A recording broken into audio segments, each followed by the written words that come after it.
네, 경제를 좀 쉽게 풀어보는 시간, 경제 읽기 시작하겠습니다. 오늘도 다양한 경제 이슈들 김대호 경제학 박사와 함께 짚어보겠습니다. 어서 오십시오. 오세요. 네, 반갑습니다. 예, 과일 같은 먹거리가 많이 비싸니까 정부가 납품 단가를 지원하겠다 이렇게 해서 돈을 지원해 줬잖아요. 네. 지금 효과를 많이 보고 있나요? 네, 일단 한 달 전에 비해서 가격이 좀 떨어졌습니다. 네. 현재 가격 하락률 2월 말에 대비해 보면 전체 평균으로 14.4% 하락했거든요. 예. 뭐 14% 하락한 거 상당히 큰 폭 하락이죠. 물론 지난해 같은 기간에 비하면 여전히 높은 수준이지만 예. 납품 단가에 대한 정부 예산 지원이 유통 현장에서는 일단 가격 하락으로 이어지고 있다 이렇게 볼 수 있습니다. 네. 네. 이제 그 과일들 중에서도 토마토도 일반 토마토는 가격이 내렸고 방울토마토는 반대로 가격이 올랐는데 이게 그러면 방울토마토에는 그 할인 지원이 안 들어가서 그런 거예요? 그렇습니다. 참 이런 대목이 좀 안타깝죠. 네. 같은 토마토인데. 예, 같은 토마토인데 가뜩이나 방울토마토는 쥐방울만 하다고 그래서 좀 크기도 적고 소름이 있는데 큰 토마토는 되고 작은 방울토마토는 되지 않는다. 그러게요. 토마토는 토마토기 때문에 뭐 한쪽에만 지원해도 되는 거 아니냐 이런 얘기가 있을 수 있지만 예. 사실은 생산업자가 완전히 달라요. 그러니까 아. 왕토마토를 키우는 사람들은 왕토마토, 예. 또 방울토마토는 방울토마토만 키우는데 예. 특히 이번에 정부의 지원금이 납품 유통업체들에게 도와주는 것인데 예. 납품업체들 입장에서는 방울토마토를 더 취급하지 않게 되고 아. 지원금이 없으니까요. 그러네요. 네. 그렇게 되면 방울토마토는 가격이 이제 더 올라갈 수밖에 없는데요. 가격이라는 게 보통 요즘처럼 물가가 불안할 때는 높은 가격에 수렴하는 이런 경향이 있거든요.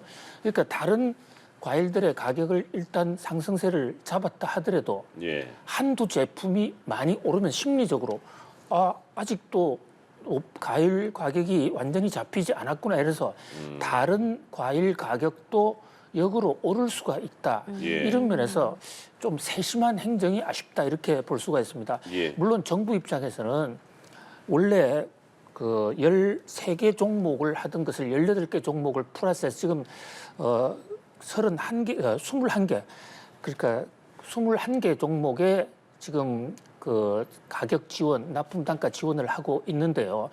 예산이 충분하면 다 할 수 있겠지만은 지원하다 보니까 방울 토마토까지는 납품 단가 지원금이 갈 수가 없었다.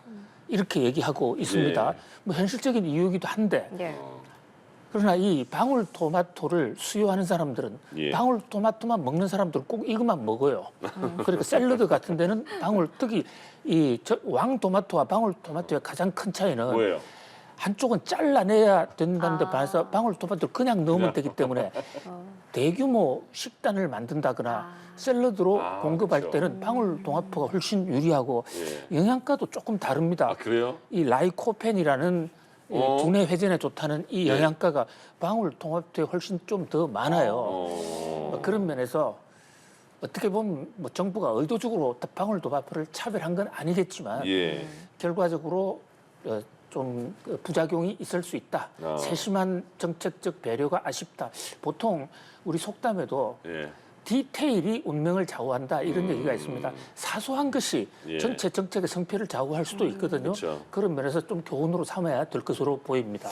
어릴 때 오토바이를 오토바이라고 도마도 이렇게 많이 말을 했는데 도마도 먹자 이렇게. 박사님은 도마도와 토마토의 중간 도마토를 쓰시네요. 예. 소매 가격은 말씀하신 것처럼 내렸는데 도매는 뭐 지원을 안 해주는 거잖아요. 그리고 또 이게 가격이 동네에 무슨 삼겹살집 가면 우리는 유통 과정을 빼서 굉장히 저렴하게 판매합니다 이런 게 있는데 네. 그런 유통 과정도 좀 줄이면 좀 싸지지 않을까 싶기도 한데요. 그렇습니다. 지금 정부가 국가 예산까지 들어가면서 정말 고육지책으로 가격을 내리는데 정말 충심이다 이렇게 볼 수가 있는데요. 네. 그런데 이 가격 인하 지원 정책이 과연 오래 갈 수 있느냐? 그러게요. 이 대목이 사실 관전의 핵심입니다. 예. 자, 지금 경제학적으로 보면요. 이런 정부 할인금을 지원하면 조금 중기 또는 중장기적으로 가격의 상승 요인이 돼요. 아. 왜냐하면 원래 가격이 올랐으면은 그 오른 가격에 따라서 수요가 줄어들게 돼 있거든요. 네. 이것을 수요의 가격 탄력성이라고 그러는데 가격이 올랐는데 정부가 지원금을 주면 생각보다도 싸네 하고 더 먹게 돼요. 예. 그러면 공급은 제한돼 있는데 수요가 늘어나기 때문에 가격은 더 또 오른다고요. 오르군요. 정부 지원금이 무한정하다면 잡을 수가 있겠지만 정부 지원금도 언젠가는 한도가 있지 않습니까? 예. 또 정부 지원금 자체가 정부 재정에 팽창을 주기 때문에 이 또한 물가 상승 요인이 됩니다. 그런 관점에서 이런 대책은 어디까지나 일시적이다. 이렇게 볼 수 있는데요. 그 단적인 예로 지금 도매 물가를 말씀해 주셨는데 네. 도매 물가라는 게 도매상들이 주고받는 건데 그것이 소매상을 거쳐서 곧 또 일반 소비자들에게 나오는데 예. 이것은 미래의 선행 물가 지표라고 볼 수가 있습니다. 그런데 도매 물가가 안 내리고 있다는 것은 여전히 잠재적인 소매 물가 상승 요인이다. 아. 그런 관점에서 위기를 일단 수습하는 데는 할인 그 납품 단가 할인이 상당한 효과를 발휘하고 있지만 예. 이와 동시에 보다 근본적으로 좀 잡아야 된다.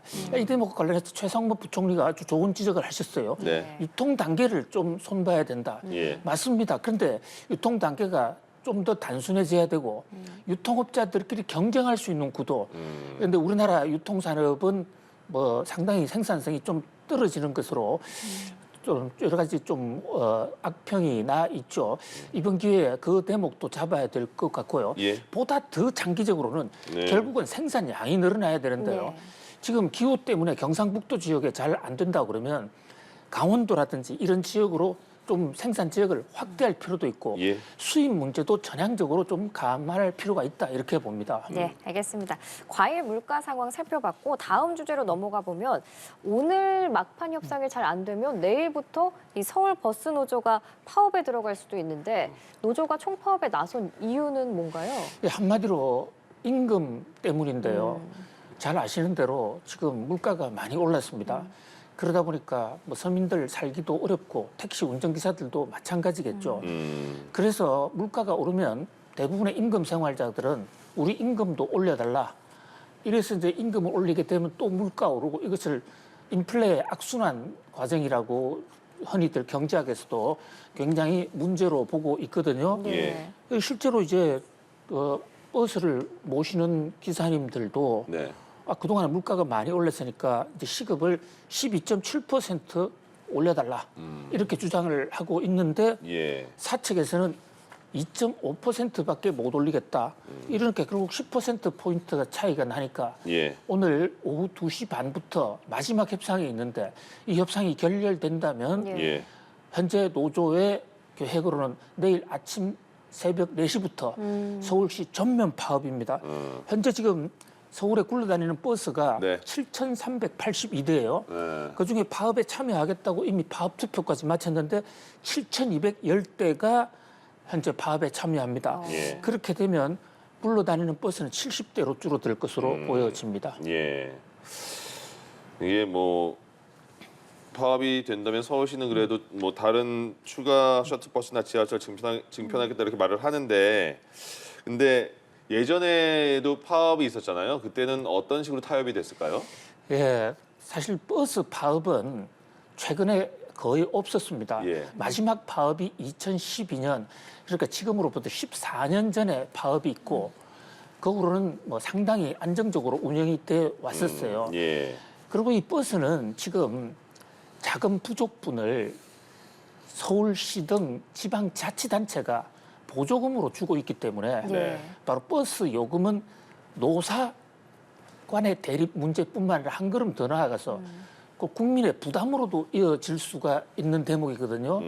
그렇기 때문에 결국 노와사 그리고 지방자치단체의 어떤 솔로몬의 지혜 서로가 고통을 분담하면서 피해를 예. 최소화하는 방식으로 대동단결하면서 협상안을 모색을 해야 될 것 같은데요. 그러게요. 결국은 서로가 그 양보를 조금씩 해야 되는 네. 이를테면 사측도 회사의 수익성을 조금 양보하고 또 노조도 12.7% 이게 지금 사측 주장에 따르면 물가 상승분보다는 높다. 네. 그러니까 물가가 우리가 오르긴 올랐지만 12.7%까지 오르지는 않았거든요. 예. 뭐 그런 대목에서 좀 협상과 양보, 타결이 필요한 것으로 보여집니다. 네. 네.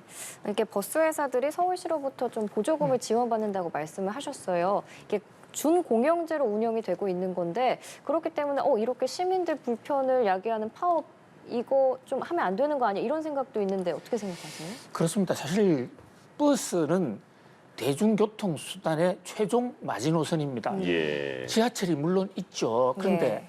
잘 아시는 대로 지하철은 아주 일정한 철로가 깔린 지역만을 다니는데 그렇죠. 요소 골목골목 다니는 것은 역시 버스고 예. 대중들의 이용 비중도 높습니다. 그래서 정부가 이명박 대통령이 서울시장 하던 그 시절부터 예. 이른바 준공영제를 도입해서 우리나라는 버스가 회사가 적자가 나면 네. 그 상당 부분을 지방자치단체가 지금 메꿔주고 있거든요. 예. 예. 근데 이것이 너무 좀 폭증하면 국민의 부담이니까 같이 한번 서로가 그 아픔을 고통을 분담하는 그런 지혜가 필요할 것으로 보여집니다. 예. 네, 알겠습니다. 오늘 경제 읽기 김대호 경제학 박사 함께했습니다. 고맙습니다. 고맙습니다.